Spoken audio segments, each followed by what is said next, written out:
گھر میں نہیں جانا جہاں پہ فوتگی ہو گئی ہو یا جہاں پہ میت پڑی ہو. یہ ایک نئی قسم کا اسلام ہم نے دیکھا جو گمراہ کن ہے. اور اس کے بعد آپ یہ دیکھیں کہ جہاں پر مذہب کو ٹچ دینے کے لیے استعمال کیا جاتا ہو. پوری دنیا نے سنا کہ 25 مئی میں کو جب یہ دھرنا لے کر آئے یا لانگ مارچ لے کر آئے تو پوری دنیا نے دیکھا کہ وہ ان کے کان میں کہہ رہے ہیں خان صاحب ذرا مذہبی ٹچ دیں, اسلامی ٹچ دیں. تو جہاں اسلام کو یا مذہب کو ٹچ دینے کے لیے استعمال کیا جاتا ہو تو آپ اس کے جو پیچھے مقاصد ہیں وہ خود بخود قوم کے سامنے عیاں ہو جاتے ہیں.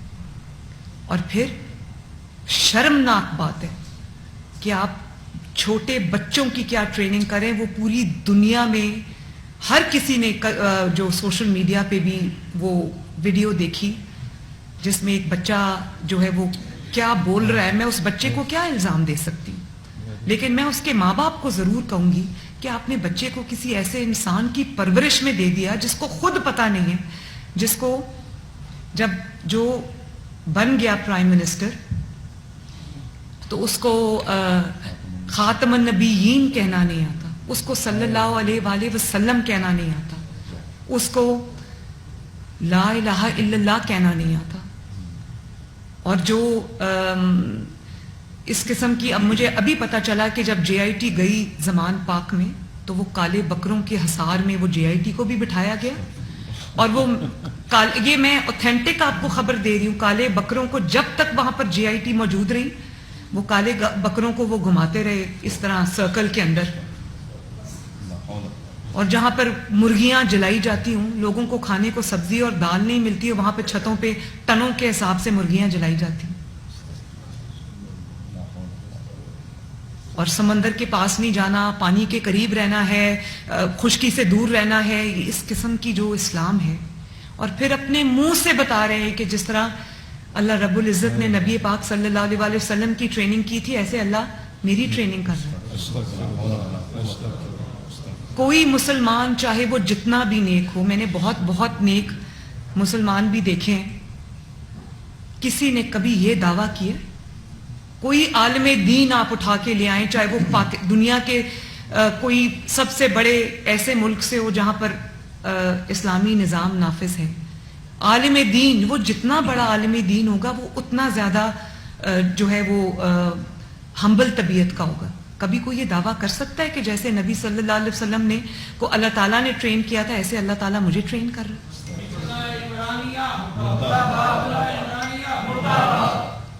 تو جو چیز ہمارا دشمن نہیں کر سکا ہمارے ساتھ, وہ اس فتنے کو لانچ, ایک نئی طرح کا جو مذہب ہے وہ ہمیں دیکھنے کو مل رہا ہے. اور بات ہو, آپ دیکھیں کہ کیا کہوں میں, کیا الفاظ استعمال کروں, شرم آ جاتی ہے. بات ہوتی ہے ریاست مدینہ کی, اور ریاست مدینہ کے دائیوں نے, ریاست مدینہ کا نام لینے والوں نے, اول تو کوئی دنیا کی ریاست یہ دعویٰ کر سکتی ہے کہ ہم ریاست مدینہ بنانا چاہتے ہیں؟ آپ جانتے بھی ہیں ریاست مدینہ کیا تھی؟ آپ جانتے بھی ہیں ریاست مدینہ کن اللہ تعالیٰ کے چنے ہوئے لوگوں نے بنائی تھی اور وہاں پر کیا نظام رائج تھا؟ اس پہ میں ابھی آتی ہوں آپ کے ساتھ, میں اس پہ بات کرنا چاہتی ہوں اور پاکستانی قوم سے بھی یہ بات کرنا چاہتی ہوں. اور پھر آپ یہ دیکھیں کہ جب ریاست مدینہ کی آپ نے بات کی, آپ نے مدینہ میں جب شہباز شریف صاحب اپنا ڈیلیگیشن لے کر گئے ہوئے تھے, آپ دیکھیں آپ نے کتنی شرمناک حرکت کی. وہاں جہاں پر یہ حکم ہے اللہ تعالیٰ کی طرف سے, اللہ کی طرف سے حکم ہے کہ میرے محبوب کے دربار میں اپنی آواز بلند نہ کرو, یہ نہ ہو کہ تمہارے اعمال ضائع ہو جائیں. تو جب میں کبھی عمرے کے لیے جاتی تھی اور کبھی روضہ مبارک کے سامنے کھڑے ہو کے اونچی آواز سے کبھی کوئی درود شریف پڑھا کرتی تھی تو میری والدہ کہتی تھی کہ یہ بھی آہستہ آواز میں پڑھو. نبی صلی اللہ علیہ وآلہ وسلم کی آواز سے اپنی آواز بلند نہیں کرنی, یہ اللہ کا حکم. اور وہاں پہ آپ نے مریم اورنگزیب کو گالی نکالی. حرم کے حدود کے اندر اور وہ ان کے بال کھینچے. اور اس کے بعد آپ کا کیا خیال ہے کہ وہ لوگ کون تھے؟ وہ پلان طریقے سے بھیجے ہوئے لوگ تھے جن کو کہا گیا کہ وہاں جا کر آپ نے یہ کام کرنا ہے. آپ اپنے سیاسی اختلاف میں اتنے آگے بڑھ گئے کہ آپ کو حیا نہیں آئی کہ آپ کو یہ بھی بھول گیا کہ آپ کس جگہ پہ کھڑے. اس دن سے ان کا زوال شروع ہوا. بے شک اس دن سے ان کا زوال شروع ہوا. بے شک. اور بات صرف یہیں تک ختم نہیں ہوتی.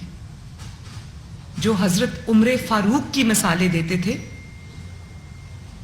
آپ نے کتنی دفعہ عمران خان اور پی ٹی آئی کے منہ سے آپ نے ان کی زبانوں سے حضرت عمر فاروق کی مثال سنی یا نہیں سنی؟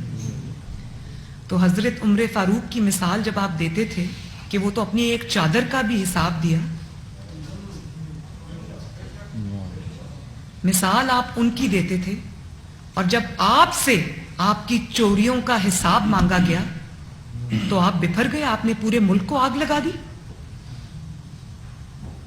لوگوں کو کہتے رہے کہ اگر آپ نے چوری نہیں کی تو تلاشی کیوں نہیں دیتے. لوگوں نے تو اپنے تین نسلوں کی تلاشی دی اور اللہ تعالیٰ کے فضل و کرم سے کلیئر ہو کے باہر آئے. سب سے پہلے تو انسان یہ سوچے کہ ہمارے دین کے اندر جھوٹ اور بہتان کی کتنی بڑی سزا ہے. یہ تو اکیلا، میں یہ آپ کو آج دعوے سے کہہ سکتی ہوں، اس کے باقی سارے گناہ آپ ایک طرف رکھ دیں. اگر یہ جو نواز شریف صاحب پر اوروں پر جو جھوٹے الزام اس نے چوری کے ڈاکے کے لگائے، یہ تو اکیلا انہی کا حساب نہیں دے سکتا.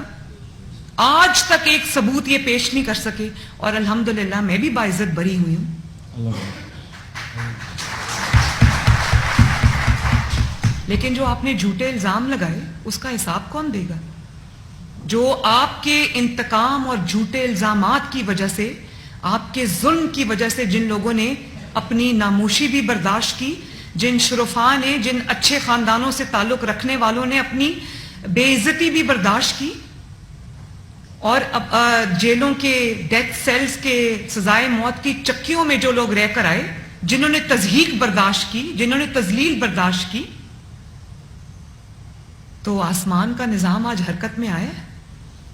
ظلم کا جواب، اگر ظلم کا حساب میں نہیں لوں گی، میں انتقام میں یقین نہیں رکھتی، لیکن جو آسمان کا نظام، اللہ تعالیٰ کا نظام، قدرت کا نظام، جس کو مکافات عمل کہتے ہیں، آج آپ دیکھ رہے ہیں کہ پوری دنیا میں دنیا دیکھ رہی ہے کہ یہ کسی انتقام کا شکار نہیں ہوئے، کسی ظلم کا شکار نہیں ہوئے، کسی نے ان کے اوپر جھوٹے مقدمے نہیں بنائے، سب مقدمے ان پر سچے ہیں.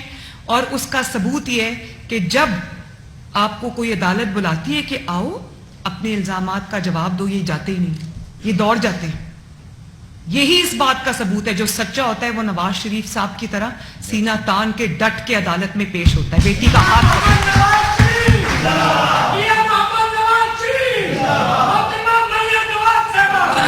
اور آپ ان کا حال دیکھو، بات کیا کرتے ہیں؟ امر بالمعروف. امر بالمعروف کا پتہ ہے، نہیں انل منکر کا پتہ نہیں ہے کہ لوگوں کو نیکی کا حکم دو. تم سب سے پہلے اپنے آپ کو نیکی کا حکم دو، لیکن نہیں انل منکر کے برائی سے روکو، وہ نہیں روکنا. وہ برائی کی ترغیب دینی ہے، جھوٹ کی ترغیب دینی ہے، انتقام کی ترغیب دینی ہے، ملک کے اوپر حملے کرنے کی ترغیب دینی ہے، مذہب کے غلط استعمال کی ترغیب دینی ہے. وہاں پر امر بالمعروف نہیں ہے. تو مجھے یہ بتائیں کہ جب قرآن کی کوئی آیت انسان کسی اپنے جھوٹے اور شرمناک مقصد کے لیے استعمال کرے، اس شخص پہ کیا، اس شخص کی میں کیا بات کروں؟